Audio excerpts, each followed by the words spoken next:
warahmatullahi wabarakatuh.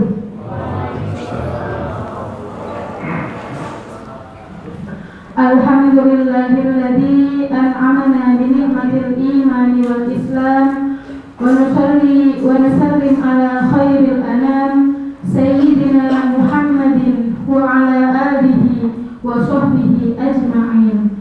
Amma ba'du.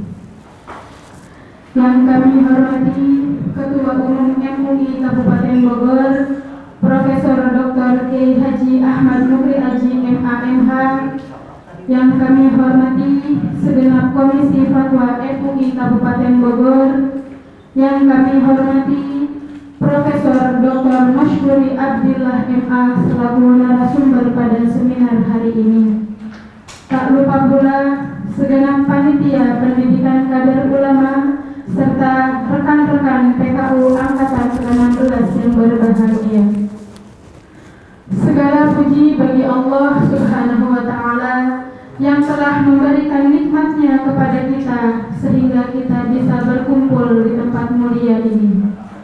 Sholawat serta salam senantiasa tercurahkan kepada Nabi Agung kita, Nabi Muhammad Sallallahu Alaihi Wasallam. Hadirin sekalian yang saya hormati, berdirinya saya di sini selaku pembawa acara akan membacakan susunan acara. Acara yang pertama ialah pembukaan. Acara yang kedua pembacaan ayat suci Al-Quran. Menyanyikan lagu Indonesia Raya menempati acara yang ketiga. Acara yang keempat ialah sambutan-sambutan. Acara yang kelima, acara inti yakni seminar kepemimpinan ulama dalam pemerintahan. Acara yang terakhir yakni penutup serta doa. Marilah kita bersama-sama membuka acara ini dengan membaca suratul Fatihah. Liridhoillah wa lisyafaati Rasulillah sallallahu alaihi wasallam. Al-Fatihah.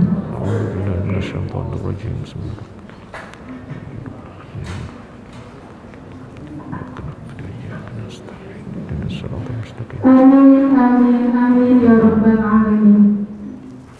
Acara selanjutnya yakni pembacaan ayat suci Al-Quran yang akan dibacakan oleh Saudara Uday. Kepadanya kami persilahkan. Assalamualaikum warahmatullahi wabarakatuh.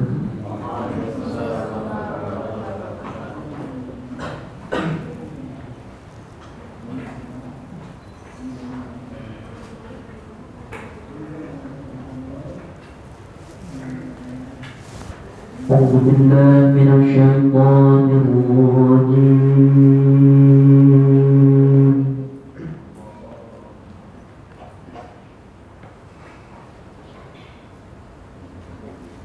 بسم الله الرحمن الرحيم.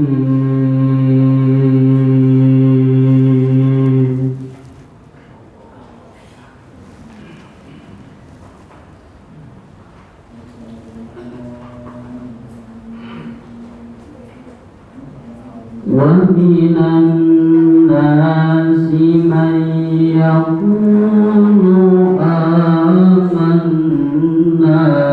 بالله وباليوم الآخر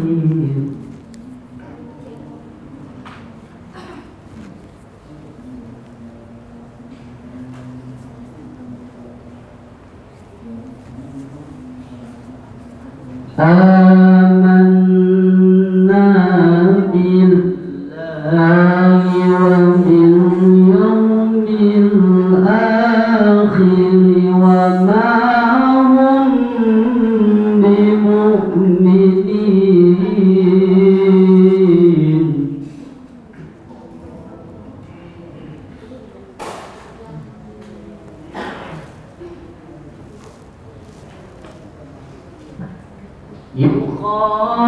يخادعون الله والذين آمنوا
وإذا قيل لهم لا تفسدوا في الأرض قالوا إنما نحن مسلمون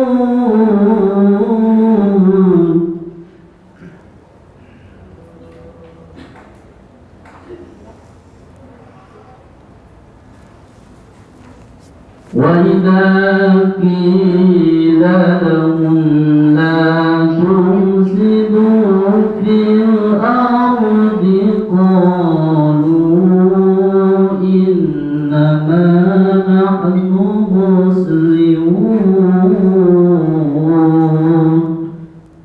صدق الله العلي العظيم.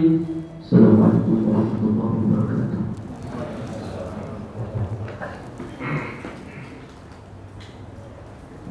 Acara selanjutnya yakni menyanyikan lagu Indonesia Raya. Kepada hadirin dimohon untuk berdiri.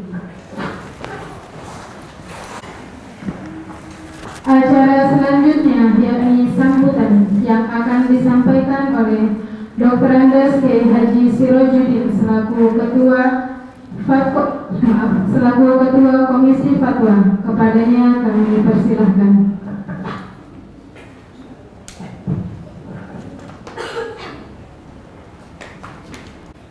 Assalamualaikum warahmatullahi wabarakatuh. Waalaikumsalam. Bismillahirrahmanirrahim. Alhamdulillahilladzi an'amana bi ni'amihil hamidah. Wassalatu wassalamu ala man fihi uswatun hasanah. Sayyidina Muhammad ibn Abdillah wa ala alihi wa sahbihi wa man tabi'ahu ila yaumil qiyamah. Amma ba'du. Qala rabbi shrah li sadri wa yassir li amri wahlul 'uqdatam min lisani yafqahu qawli. Amin ya Allah ya rabbal alamin. Qala Allah ta'ala fil Qur'anil Karim, a'udzu billahi minasy syaithanir rajim. Bismillahirrahmanirrahim. Ya ayyuhalladzina amanu athi'ullaha wa athi'ur rasul wa ulil amri minkum. Hadratil Mukarram Bapak Profesor Dr. Kiai Haji Masyuri Abdullah MA yang saya hormati, segenap Komisi Fatwa yang saya hormati, panitia yang saya hormati, dan seluruh calon, bukan calon ya, PKU, mudah-mudahan semuanya betul-betul jadi ulama. Ya, angkatan ke-15 yang saya hormati. Puji syukur kita panjatkan kehadirat Allah yang Maha Ghafur, yang memberi kita umur. Salawat dan salam semoga Allah limpah curahkan ke seorang hamba yang jujur, yang membawa manusia minal zulumati ilan nur, yaitu habibina wa syafi'ina wa maulana Muhammad sallallahu alaihi wasallam, dan kepada keluarganya, para sahabatnya, dan kepada orang-orang yang senantiasa mengikuti sunnahnya. Amin. Hadirin yang saya hormati, kami dari Komisi Fatwa MUI, Mari saya minum Pak biar pertama mengucapkan selamat datang, ahlan wa sahlan kepada Bapak Profesor Dr. Kiai Masyuri Abdullah MA, dan juga kami ucapkan selamat pagi FH Group. Alhamdulillah, Ustaz Ali. Ya, yang saya hormati. Nah, syukur yang kedua, alhamdulillah Allah berikan kita sehat walafiat, taufik hidayah, sehingga pada hari ini kita dapat berkumpul bersama dalam rangka kepemimpinan ulama dalam pemerintahan. Ini mudah-mudahan ya ke depan kita punya pemerintah yang ulama, sehingga memang yang disebut umaro, kalau saya lihat dalam kitab Tuhfatul Murid, syarat daripada kitab Jawhar Tauhid, yang dimaksud umaro di situ ayat ulama wal umaro. Kan ayatnya ya ayyuhalladzina amanu atiullah wa atiur rasul wa ulil amri minkum. Wahai orang yang beriman, taatlah kamu kepada Allah dan taatlah kamu kepada Rasul dan kepada ulil amri. Tapi taat kepada Rasul sejajar dengan taat kepada Allah, pakai atimu. Ya, artinya mutlak. Taat kepada Allah dan Rasul. Saya sekalian Pak. Tapi giliran taat kepada ulil amri ditafsir bagaimana ajakannya, himbauannya, perintahannya. Yang mudah-mudahan ke depan kita betul-betul punya ulil amri, yaitu yang menurut dalam Tuhfatul Murid ayat ulama wal umaro. Dari saya tidak banyak dan lebar. Sebetulnya saya tidak pantas untuk memberikan sambutan karena sehubungan guru-guru kita tidak hadir berhalangan, jadi bukan terpaksa. Saya bilang ta'ala secara serentak turun mati waktu itu ya.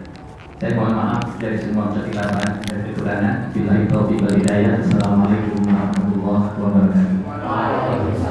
Selanjutnya yakni seminar kepemimpinan ulama dalam pemerintahan perspektif fikih siyasah yang akan dimoderatori oleh Al-Ustadz Farid Firdaus dan Profesor Dr. Masyuri Abdillah MA selaku narasumber. Kepada beliau kami persilahkan.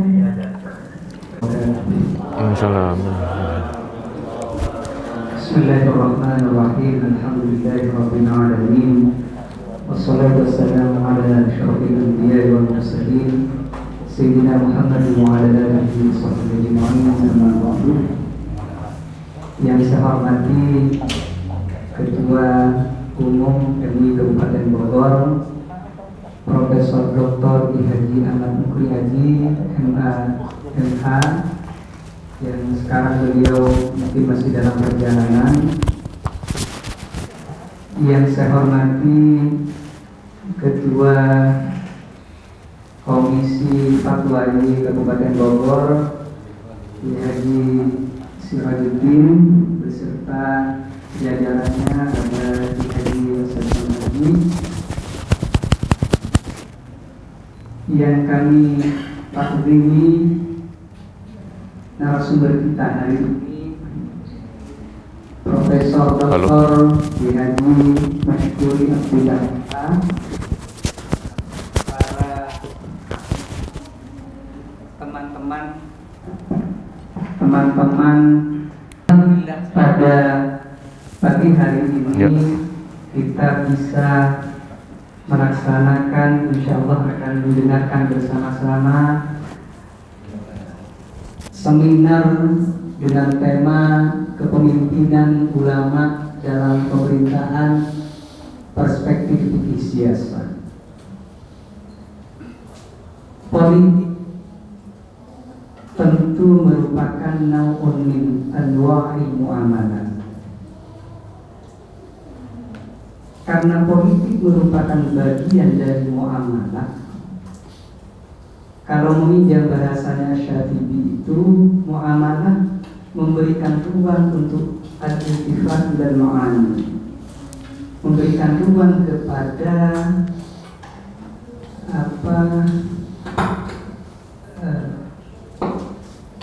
ada perubahan, memberikan ruang pada rasionalisasi makna.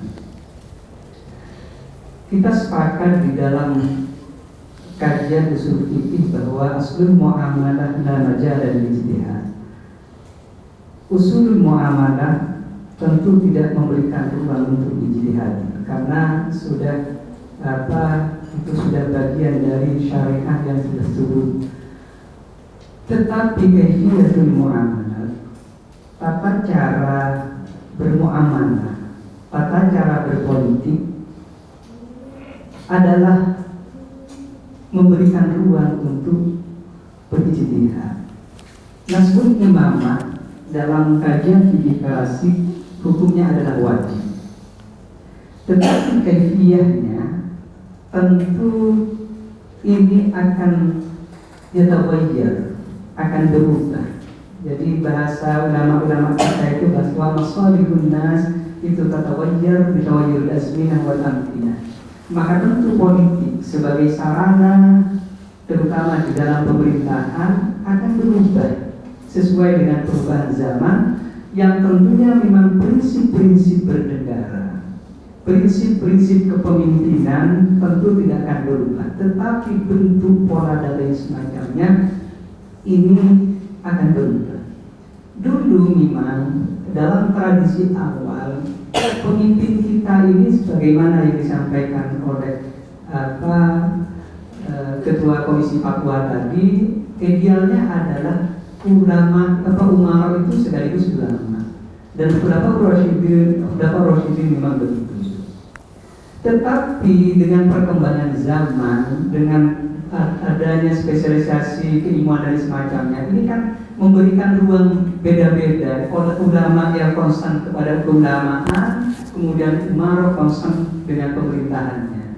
Nah, dalam konteks seperti ini kemudian ada persoalan muncul, bagaimana ulama kemudian masuk di ranah pemerintahan.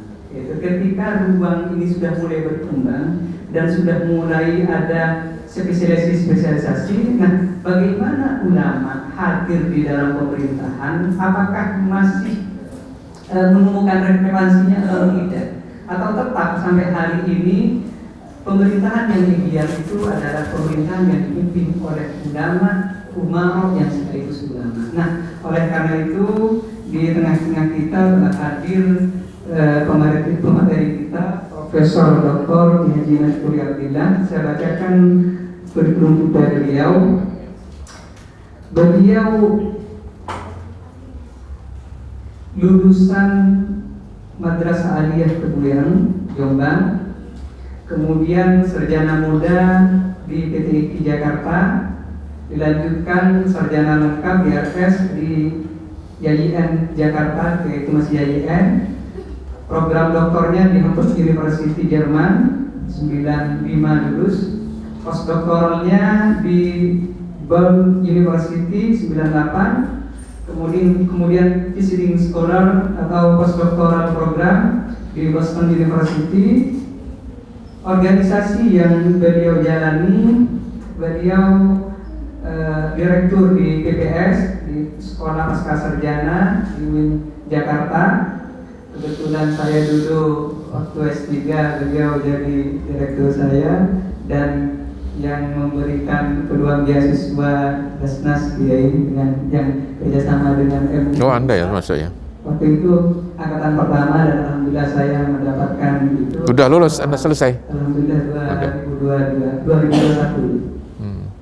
Kemudian beliau menjabat sebagai Wakil Ketua Dewan Pertimbangan MUI Pusat 2020 sampai 2025, Rokiq Suriah PBNU 2015-2021, Staf Khusus Wakil Presiden Republik Indonesia 2019 sampai 2024, dan tentu masih banyak organisasi yang beliau jalani sekarang.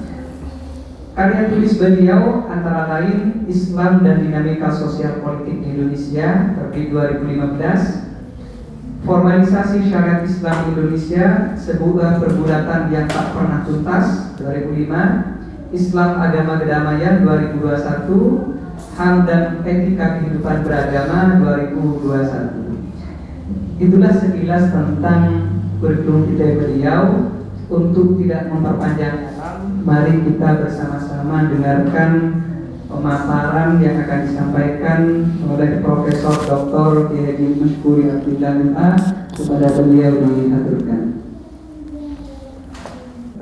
Ada ya? Oh, bisa. Oh, bisa. Assalamualaikum warahmatullahi wabarakatuh. Bismillahirrahmanirrahim. Alhamdulillahirabbil alamin, wassalatu wassalamu ala asyrafil anbiya'i wal mursalin wa ala alihi wa ashabihi ajma'in, wa ba'd. Yang terhormat pimpinan Majelis Ulama Kabupaten Bogor, yang dalam hal ini ada Pak Kiai Sirajuddin dan Pak Kiai Sun Haji, Dan ini ada yang menghubungi saya, itu Saudara Abdul Wafi ya. Mana ini Abdul Wafi? Ya. Saudara-saudara yang menjadi peserta peserta kader ulama angkatan ke-14 ya. Wah, luar biasa, sudah berulang kali ya. Jadi kalau begitu sudah berapa orang yang menjadi ulama ini? 800. Ya, alhamdulillah banyak sekali ini. Alhamdulillah saya bisa hadir di tempat ini ya, yang ternyata dari Ciputat ke Bogor itu mestinya nggak usah melewati daerah lain. Ternyata saya melewati Jakarta, kemudian melewati Depok, kemudian baru sampai sini ya. Padahal sebenarnya kalau ada ke sana lewat Parung kan tidak usah melewati daerah lain kan begitu. Jadi nanti semoga ada jalan ya. Paling tidak ada jalan yang jalan lingkar yang dari yang sampai ke Depok itu. Ini saya perlu tahu juga, ini umumnya tamatan aliyah atau SMA atau universitas campur ya, tapi ada juga yang tamatan S1 ya. Ada S3 juga, wah Masya Allah S3 sudah jadi sebenarnya itu. Jadi tapi perlu untuk sosialisasi ya. Saya nggak tahu gimana caranya ini, kalau mungkin nggak terlalu terikat dengan itu mungkin ya. Ya kalau soalnya nggak bisa melihat kalau dari sini. Jadi silakan dimainkan sebagian nanti akan di situ ya. Jadi ada perspektif fikih siasah ya. Jadi dalam fikih itu ada 4 ya. Kalau sekarang saya mengatakan 5 bagian. Dulu rubu' namanya, sekarang humus. Jadi ada humusul ibadat yang tentang ibadah, kemudian humusul munakahat tentang perkawinan. Ada humusul muamalat yang terkait dengan muamalah ya atau perdata. Ada humusul jinayat yang kaitan dengan pidana, dan sekarang humusul siasat. Dulu tidak ada. Kenapa? Karena pada masa lalu bidang siasah ini tidak berkembang. Jadi berkembang terutama sekali adalah setelah Islam modern ini, karena persoalannya semakin kompleks ya. Kalau dulu kan pokoknya ada khalifah, ya sudah, ada cara pengangkatannya juga turun-temurun begitu ya. Nah ini saya kira seperti tadi juga nggak apa-apa, saya nggak, ini kalau itu malah nggak enak. Nah, balik lagi nanti malah miring gitu. Jangan terlalu miring ya kalau mau dimiringkan begitu. Ya jadi kalau begitu kita melihat ya, dengan pembagian tadi menunjukkan apalagi Islam itu ada Islam, ada iman, ada akidah ya, ada syariah dan ada akhlak gitu ya. Al-Islam akidah wa syariah. Itu menunjukkan bahwa Islam itu tidak hanya agama yang mengatur tentang akidah dan ibadah seperti pada umumnya agama-agama, tetapi juga bidang-bidang kemasyarakatan dan kenegaraan. Ini berbeda dengan agama Kristen misalnya, yang di dalamnya itu hanya persoalan akidah dan ritual ya, dan ibadat, ditambah etika atau akhlak. Itu kalau etika semua agama mempelajarinya, tetapi dalam hal syariah, dalam kaitan dengan persoalan hukum-hukum itu tidak semuanya agama. Ya kecuali Yahudi ya, Yahudi itu adalah hukum-hukum Yahudi, tetapi kalau di dalam Kristen tidak ada. Karena Kristen itu mengikuti atau Nasrani itu mengikuti agama Yahudi sebenarnya itu ya seperti itu. Antara lain adalah dalam hal siasah ini yang akan kita bahas. Ini. Jadi dengan demikian juga kita melihat bahwa Nabi Muhammad itu juga bukan hanya seorang nabi yang menyampaikan wahyu dari Allah kepada manusia. Ini bisa dilihat yang kedua ya. Tetapi beliau itu adalah juga seorang hakim. Beliau juga seorang pimpinan perang. Jadi hakim, pimpinan. Beliau juga baik itu sebagai eksekutif ya pada waktu itu, tetapi juga legislator. Ada lembaga, walaupun waktu itu tidak ada. Karena apa? Karena Allah wa Rasuluh, asyari' wa Allah wa Rasuluh. Jadi Allah dan Rasulnya. Ini. Jadi dengan demikian terus ya, lanjut. Dengan demikian kalau kita melihat itu ada perbedaan-perbedaan pemerintahannya. Kalau Nabi Muhammad itu adalah sebagai wakil dari Allah, di mana kalau kita melihat ada istilah teokrasi ya. Ada istilah teokrasi dalam ilmu politik itu yang untuk menunjukkan bahwa kepemimpinan negara itu di bawah pimpinan agama. Karena pimpinan agama itu adalah sebagai wakil Tuhan. Di dalam Islam ada sistem teokrasi itu, tetapi hanya pada zaman Nabi. Zaman Nabi itu adalah teokrasi. Karena Nabi itu adalah sebagai wakil Allah di bumi. Tetapi setelah Nabi tidak, bukan teokrasi. Karena para sahabat, termasuk Khulafa Rasyidun, itu adalah orang-orang yang memang mewakili melanjutkan perjuangan Nabi, tetapi bukan wakil Allah. Jadi khalifah sendiri itu adalah artinya pengganti dari Nabi. Pengganti dari Nabi itu adalah yang lebih tepat itu adalah Abu Bakar. Umar bin Khattab ketika akan diberikan gelar khalifah tidak suka. Beliau lebih suka menggunakan istilah Amirul Mukminin. Ya, kenapa? Kalau saya itu bukan khalifah Nabi. Saya itu adalah khalifatul Rasul. Saya adalah pengganti dari pengganti Rasul. Nah, sama juga Ali bin Abi Thalib juga khalifatul Rasul. Tetapi karena ini sudah kemudian dijadikan sebagai rumusan, maka sebutnya adalah Khulafaur Rasyidun. Jadi jangan Khulafaur Rasyidin ya. Jadi Al-Khulafaur Rasyidun itu bukan idhofah. Jadi kalau belajar nahwu itu bukan idhofah, tetapi itu adalah na'at man'ud atau sifat mausuf. Jadi Al-Khulafaur Rasyidun atau Al-Khulafair Rasyidin gitu ya. Jadi bukan Khulafaur Rasyidin. Itu sama dengan Asma'ul Husna ya. Kalau itu kan Husna itu sama Al-Asma'ul Husna sebenarnya itu. Jadi yang benar seperti itu. Nah ini. Jadi yang jelas pengganti Rasul itu dalam apa? Pengganti Rasul dalam fi hirasatid-din apa nanti di atas ya. Fi hirasatid-din wa siyasatid dunya. Dua hal ya. Ini adalah dalam hal menjaga agama dan mengurus urusan-urusan keduniaan. Dari itu. Jadi posisi khalifah, posisi kepala negara dalam Islam itu adalah dua. Pertama adalah menjaga agama, yang kedua adalah mengurus dunia. Nah, nanti mengurus dunia bisa dilihat dari tujuannya yang sepertinya sama juga.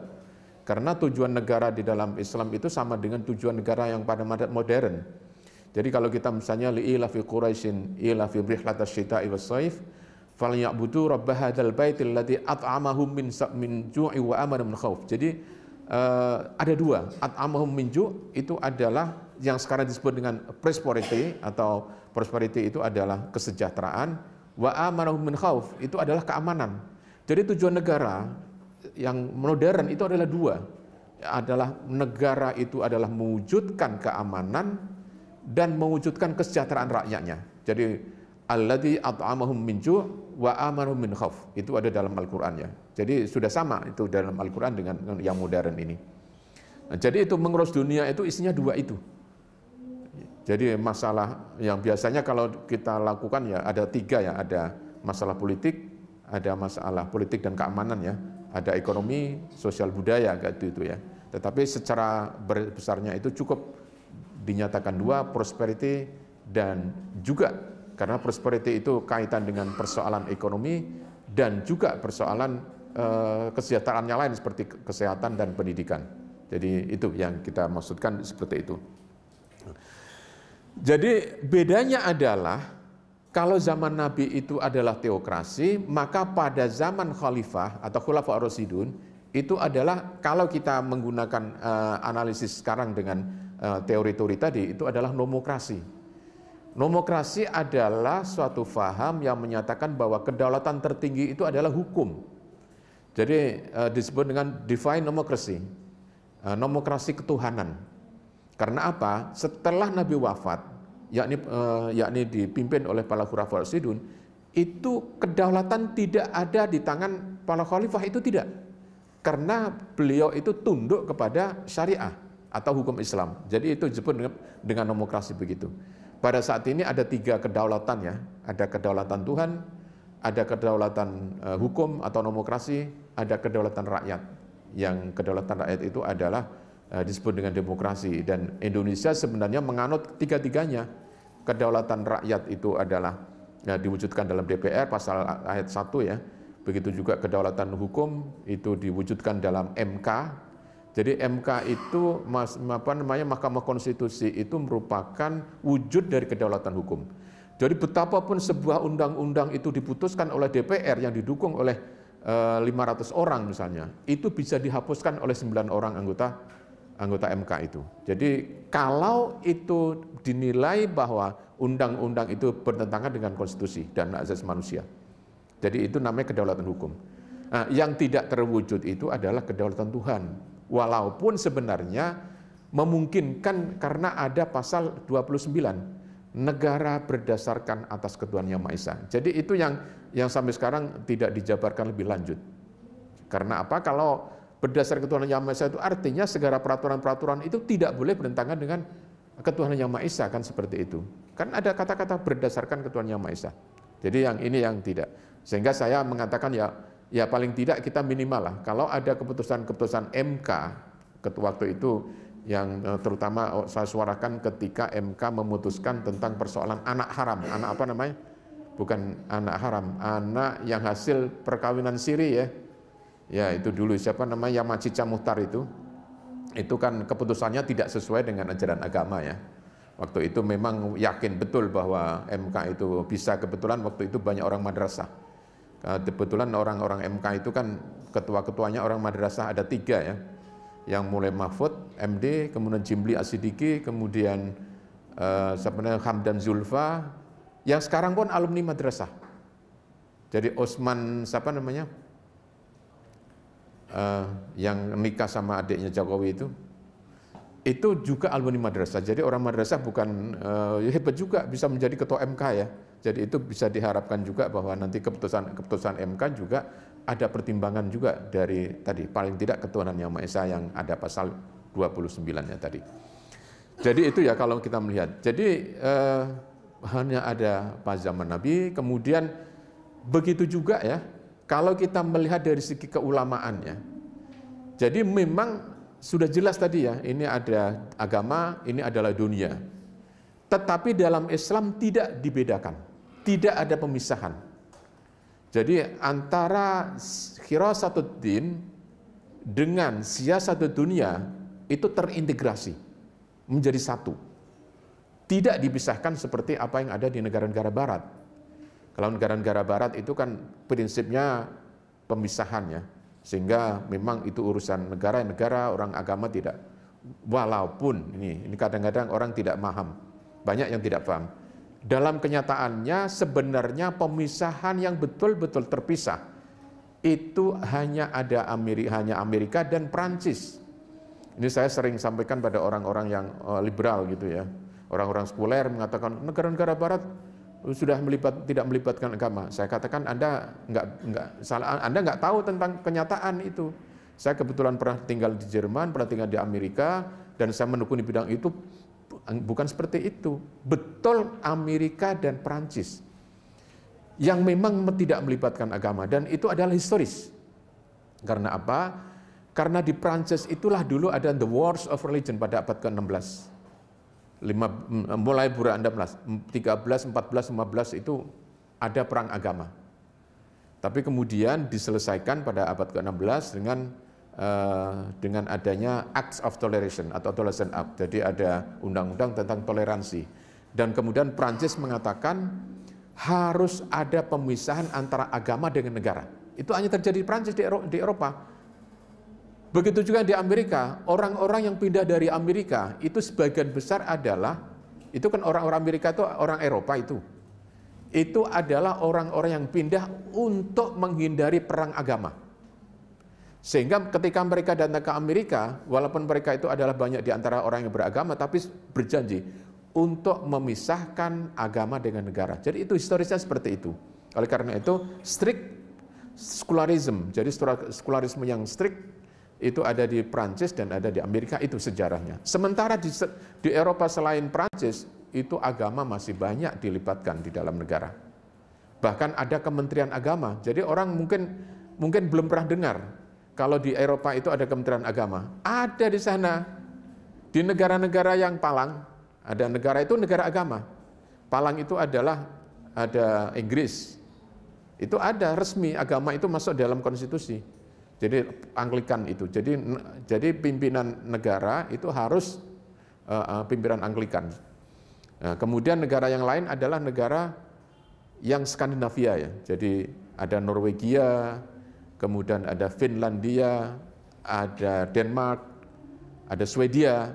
Itu semuanya adalah agama negara. Secara eksplisit agama Kristen masuk dalam konstitusi. Dan di negara-negara itu ada namanya Kementerian Agama, Kementerian Urusan Gereja. Walaupun sekarang sudah sebagian dimodifikasi. Sekarang dijadikan Kementerian Urusan Gereja dan Kebudayaan. Misalnya di Norwegia begitu ya. Itu artinya apa? Agama tidak lepas sama sekali di Eropa. Itu memang berbeda ketika kita melihat di Asia Timur. Yang namanya Cina, Jepang, Korea itu mayoritas tidak beragama. Bahkan Cina resmi anggota Partai Komunis tidak boleh beragama. Kalau beragama dikeluarkan. Nah, itu ada resmi. Jadi harus ateis.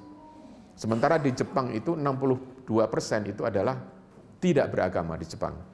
Di Korea 40%, jadi lebih tinggi di Jepang ya. Itu yang kita melihat. Nah, ini sekuler di sana itu. Tapi sekulernya Eropa itu masih tetap melibatkan agama karena historis seperti itu. Historis itu mereka itu kan kerajaan-kerajaan yang berdasarkan Kristen kan mereka itu. Nah, ini yang jadi di Indonesia dengan mengatakan kita melibatkan banyak agama dalam negara itu ya tidak ada masalah. Tidak ada masalah. Dan negara oleh karena itu secara menyatakan bahwa memang Indonesia adalah bukan negara agama, tetapi juga bukan negara sekuler. Negara Indonesia adalah negara demokratis yang tetap menghargai agama.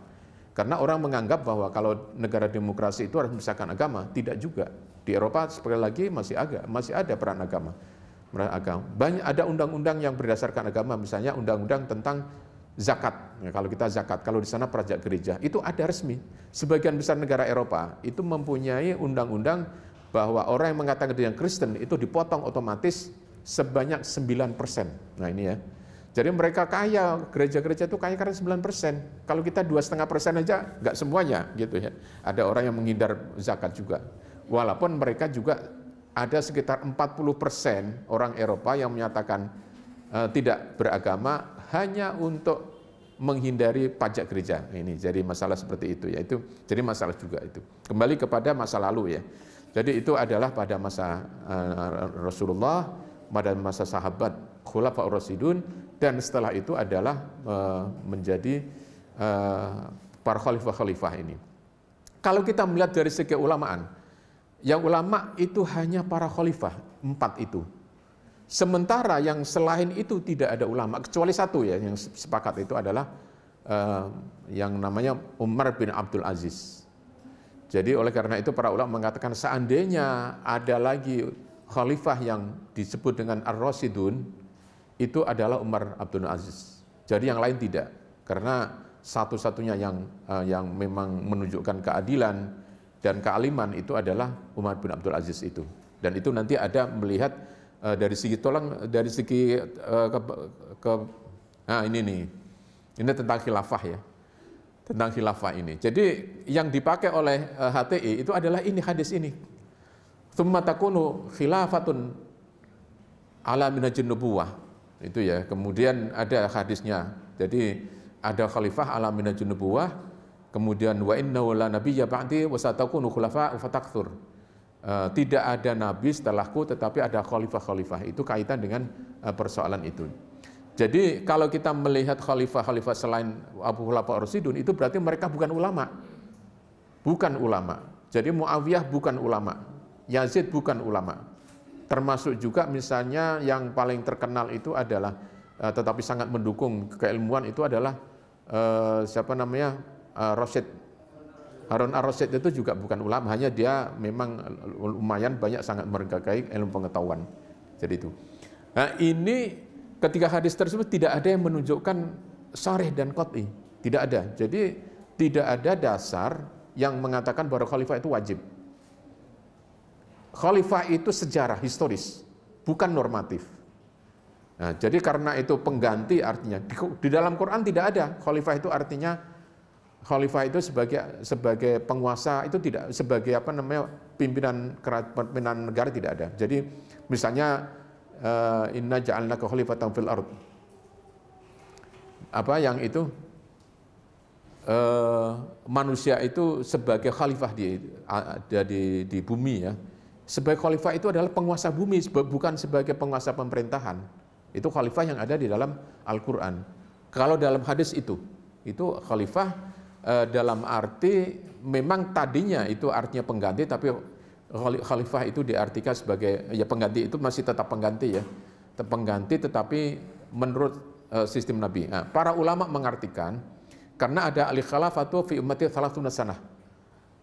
Khalifah yang terjadi pada umatku itu hanya 30 tahun. Jadi itu pas waktunya Khulafaur Rasyidun. Summa malikun ba'da dzalika, setelah itu adalah raja. Jadi raja itu beda. Kalau khalifah itu artinya didasarkan kepada pengangkatan umat atau perwakilan umat. Jadi tidak ada yang berdasarkan turun-temurun kan.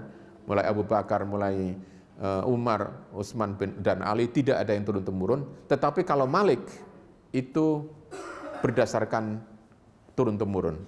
Jadi hanya 30 tahun. Setelah itu adalah halnya Malik. Kecuali tadi ada summa takunu khalifatan ala minhajin nubuwah, itu para ulama mengatakan bahwa itu adalah Umar bin Abdul Aziz itu ya. Jadi ini kenapa sebagian besar ulama di dunia itu tidak menjadikan khalifah itu sebagai sistem Islam yang satu-satunya. Itu hanya sejarah Islam saja. Jadi kalau orang menganggap sebagai sistem Islam itu sekarang dosa semuanya kan. Dalam sejarahnya tidak ada. Sudah ada kecuali yang dilakukan oleh Hizbut Tahrir saja. Tetapi sekarang masih muncul kadang-kadang di masjid-masjid orang yang berkampanye dirikan khalifah begitu ya. Padahal itu sebenarnya tidak ada yang sharih dan qat'i itu. Jadi kalau para ulama kemudian bersama-sama umat dan para zu'ama itu beristihad dalam bentuk seperti sekarang, seperti di Indonesia atau di Saudi Arabia atau yang Mesir, itu adalah ya sesuai dengan Islam juga, walaupun catatan apabila tetap menghargai hak-hak masyarakat muslim. Jadi kalau tidak seperti misalnya turun-temurun, apalagi dilakukan dengan cara otoriter, nah, itu tidak sesuai dengan ajaran Islam itu ya. Itu. Nah, ini yang saya lihat. Nah, termasuk juga bagi kita, bagi rakyat itu juga harus bertaatnya, harus loyal, harus patuh kepada Allah, Rasul, dan tadi sudah disebutkan itu adalah kepada ulil amri min. Ulil amri itu di dalam tafsir itu selalu ada dua ya. Ulil amri yang terkait dengan siasatid dunia atau khirasatid dunia, dan ulil amri yang terkait dengan yang siasatid dunia. Yang khirasatid din itu adalah ulama, karena pendapat-pendapat ulama itu harus menjadi rujukan. Begitu juga kalau itu adalah keputusan ulil amri, itu pemerintah ya. Kalau sekarang diartikan secara lebih luas, karena pemerintahan pada saat ini itu sudah semakin semakin kompleks ya, dan sebenarnya sudah dibatasi. Karena dalam sejarah umat manusia, kalau pemerintahannya itu hanya satu secara otoriter, itu tidak ada kontrol. Tidak ada kontrol. Oleh karena itu di dalam Al-Quran pun tidak ada wa'ati'u tadi dikatakan oleh Kiai Sirajuddin tadi. Itu kemudian dibatasi. Para ulama yang sekarang mengatakan itu ada pembatasan-batasan. Dan apa yang sekarang disebut dengan trias politika itu adalah sejarah dengan Islam. Jadi Nabi Muhammad memang sebagai seorang tanfidhiyah ya, sebagai eksekutif. Nabi Muhammad juga seorang legislator karena asy-syari'. Nabi Muhammad juga seorang qadhi. Tetapi kalau sekarang itu ada di tangan seseorang, itu pasti akan menimbulkan akan menimbulkan penyalahgunaan wewenang. Oleh karena itu istilah para ulama, jadi kalau sekarang di Batu ada sultatut tanfidh, itu eksekutif, ada sultatul tasyri' itu legislatif, dan ada sultatul qadha atau as-sultah al-qadhaiyah itu adalah yang yudikatif. Nah, ini sudah sejalan dengan Islam, dan tadi itu bisa merujuk kepada tadi ya ayyuhalladzina amanu atiullaha wa atiur rasul, karena di atasnya ada innallaha ya'murukum an tu'addul amanati ila ahliha wa idza hakamtum bainan nasi an tahkumu bil adl. Itu adalah menunjukkan yudikatif. Apabila kamu memberikan hukum, maka hukum yang dilaksanakan dengan cara adil. Begitu juga atiullah wa atiur rasul itu adalah eksekutif. Kemudian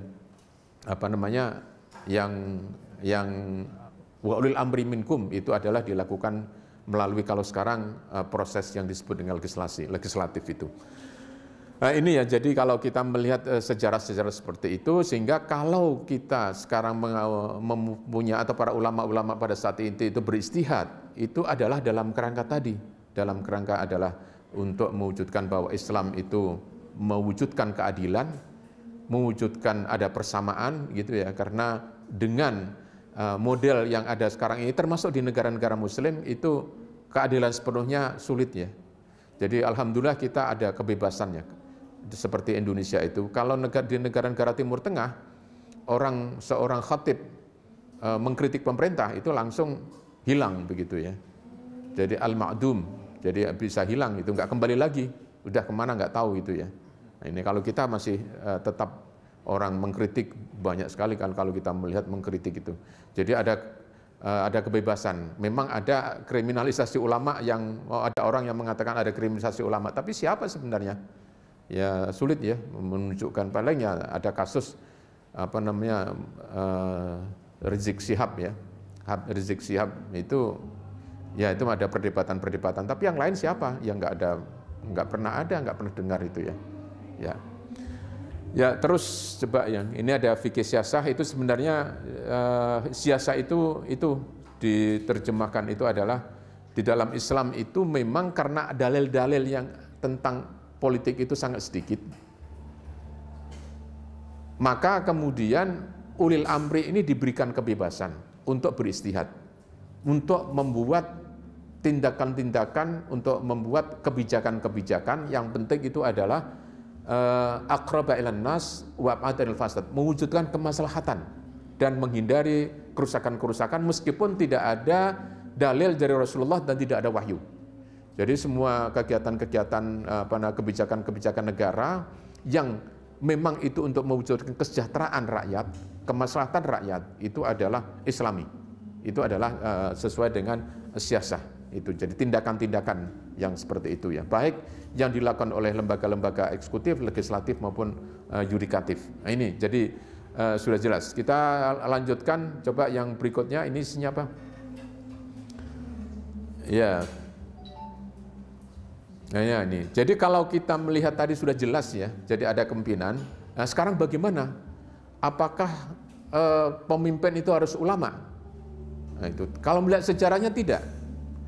Tetapi kalau ulama itu punya kemampuan, ya itu ya kenapa tidak begitu? Dan sekarang sudah banyak kan, kalau di Indonesia misalnya kepemimpinan ulama itu, gubernur yang ulama, bupati yang ulama, wali kota yang ulama itu ada wakil presiden yang ulama. Tetapi saya ingat sekali karena saya sering mendampingi wapres ya, bukan menjadi tujuan ulama. Karena tujuan ulama itu atau fungsi ulama atau tekan ulama itu adalah itu awrathatul anbiya ya. Jadi sesuai dengan Al-Qur'an, walladzi ba'atsa fil ummiyina rasulan minhum yatul alim ayati wa zakkihim. Jadi karena ulama itu adalah pewaris nabi, sedangkan nabi itu punya coba bisa dilanjutkan itu, ini nabi itu mempunyai tugas begitu ya. Ini yatlu alaihim. Jadi ulama itu harus membacakan ayat-ayat Quran, menyampaikan ayat-ayat Al-Quran dan hadis kepada umat. Yang pertama, wa yuzakihim, dan memberikan pendidikan kepada umat agar mereka menjadi sumber daya manusia yang bagus. Tazkiyatun nafs itu termasuk pendidikan. Wa yu'allimul kitabul hikmah, dan mengajarkan ayat-ayat Quran dan ilmu pengetahuan. Itu tugas ulama.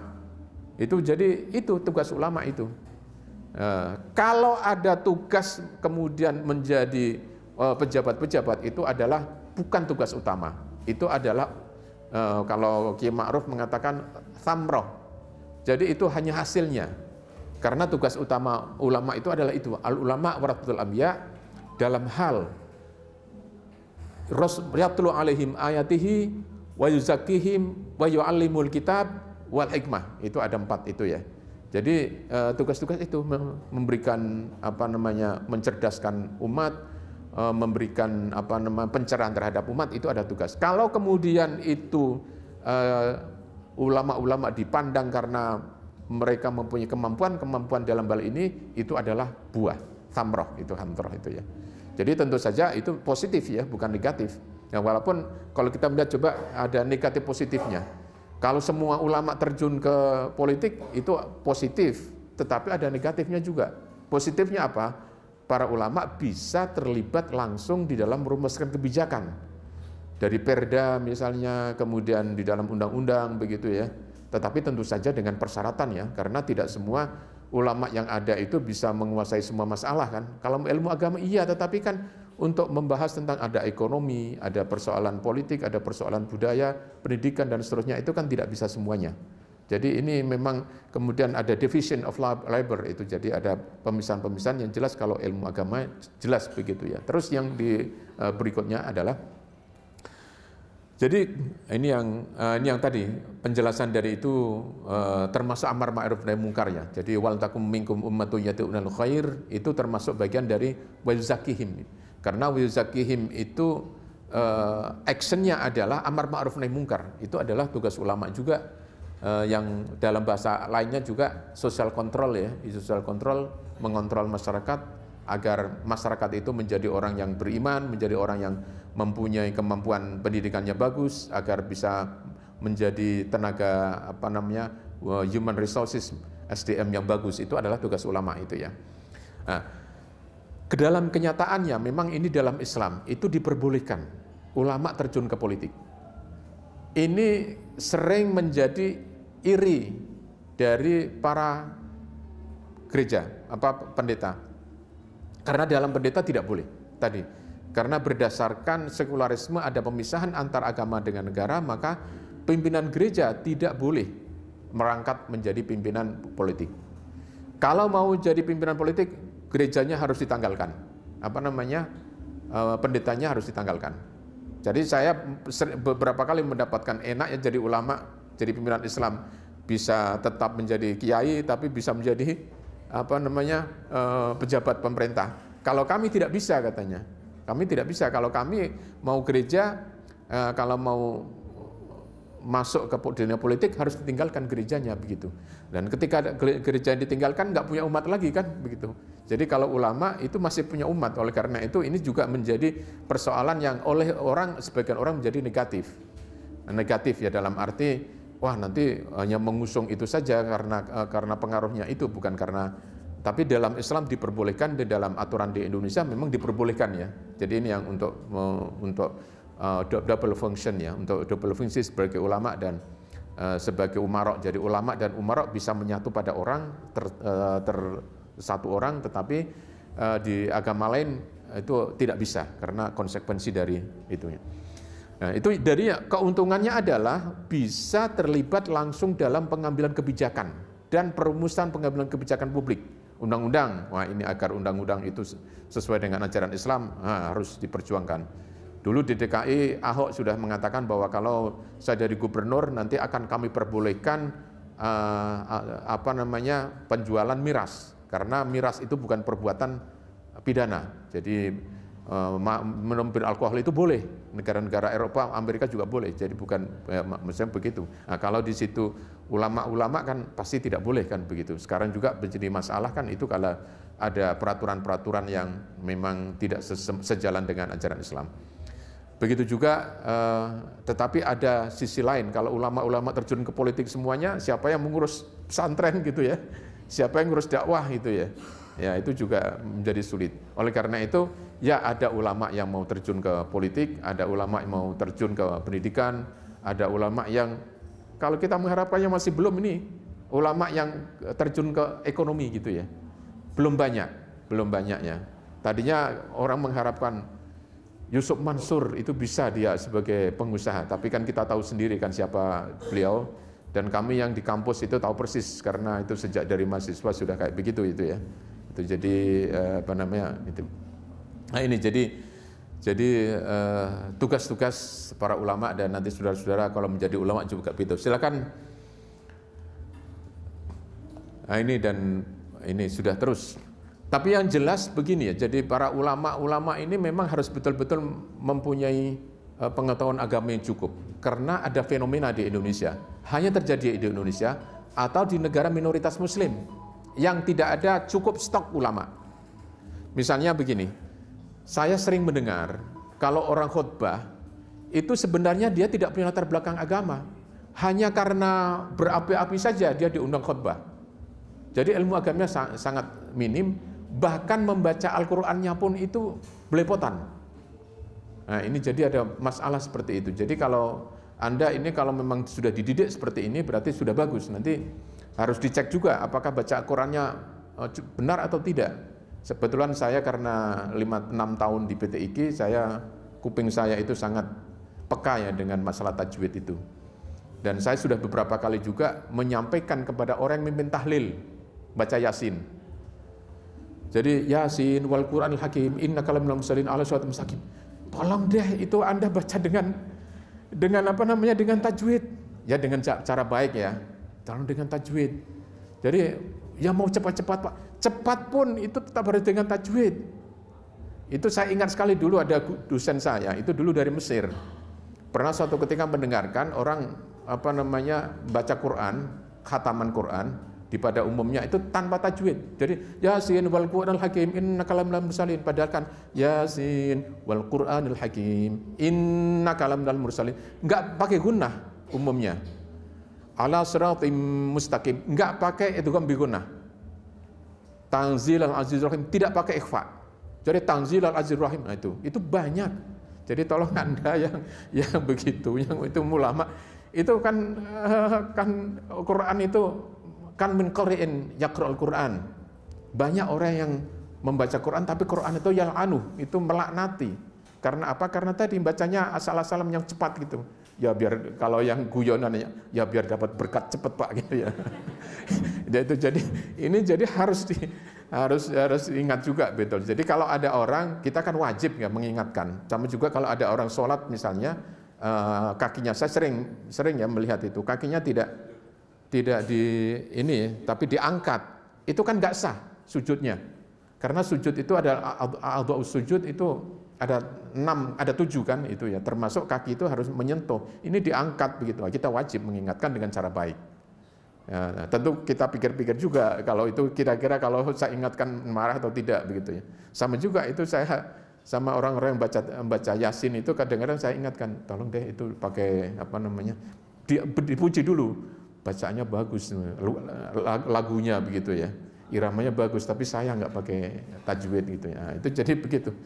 Jadi ingat-ingat ya kalau Anda memimpin itu harus pakai tajwid, itu harus. Kalau nggak bisa tajwid, belajar dulu, jangan memimpin dulu begitu ya. Ini jadi hal-hal seperti itu biar terjadi juga. Terus sudah selesai ini ya, agama dan politik jadi aspirasi ya. Jadi perjuangan yang kalau terutama sekali adalah kalau dalam konteks di Indonesia ini, karena memang Indonesia itu bukan negara muslim, maka perundang-undangannya baik itu di tingkat pusat maupun tidak, itu kadang-kadang tidak sesuai dengan ajaran Islam. Oleh karena itu muslim itu harus punya aspirasi.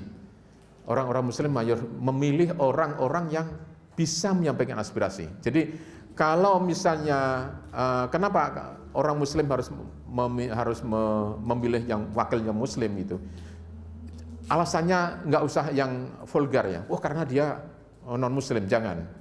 Saya hanya akan memilih orang-orang yang bisa menyampaikan aspirasi saya, dan yang bisa menyampaikan aspirasi saya itu hanya orang muslim, kalau non muslim tidak. Nah itu tidak sara begitu.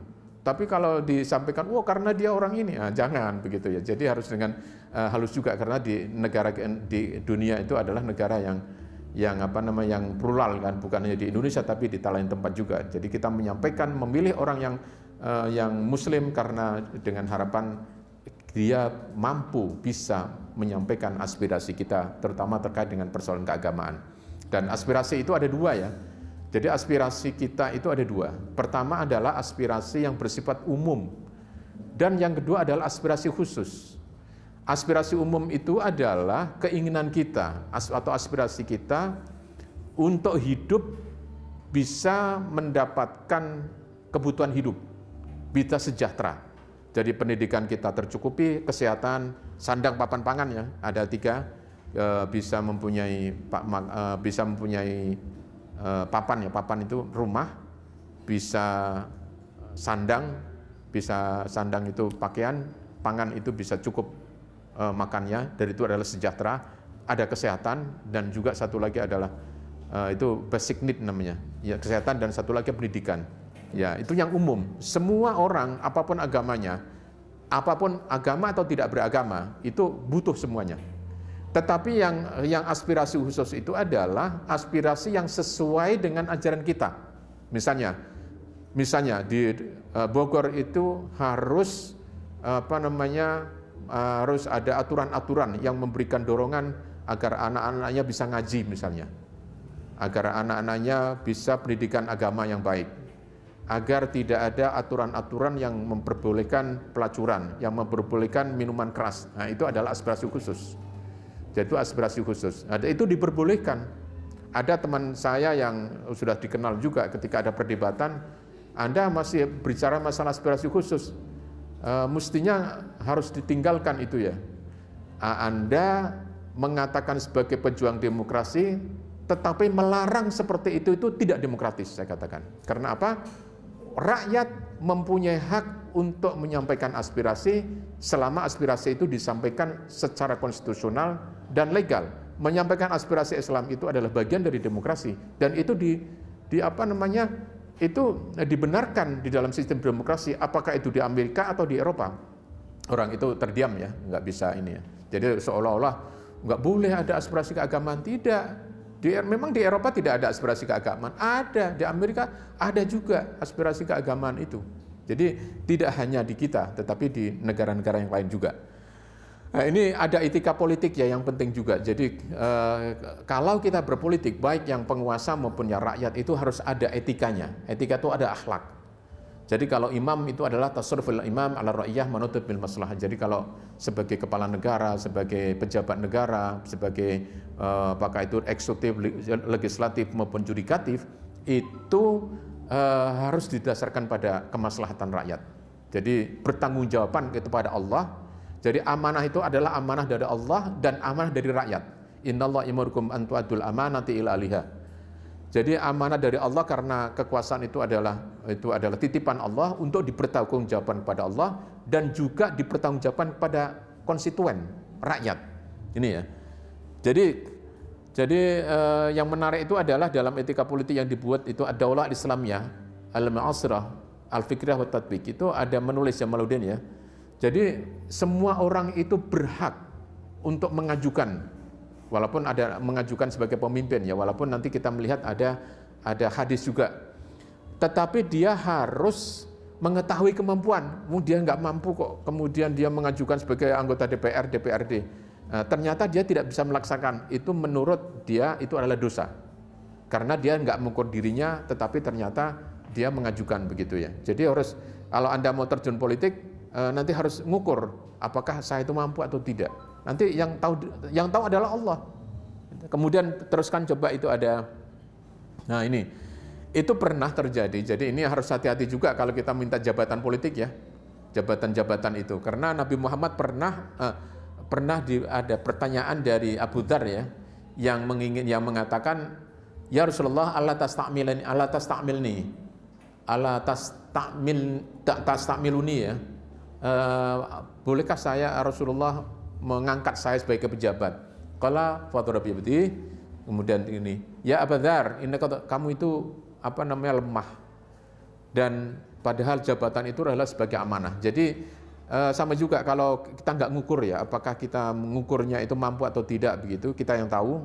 Kalau memang tidak mampu ya jangan gitu ya, karena itu nanti di akhirat itu nanti akan dipertanggungjawabkan. Mungkin di dunia tidak, tapi di akhirat itu adalah Begitu juga kalau menjadi pimpinan itu otoriter, tiran, zalim, korup, curang itu atau melanggar hak asasi manusia itu nanti akan mendapatkan mendapatkan pertanggungjawaban di akhirat, dan pasti itu Allah murka.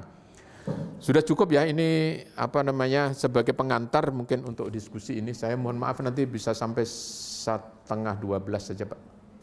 Ya, jadi 1,5 jam lumayan.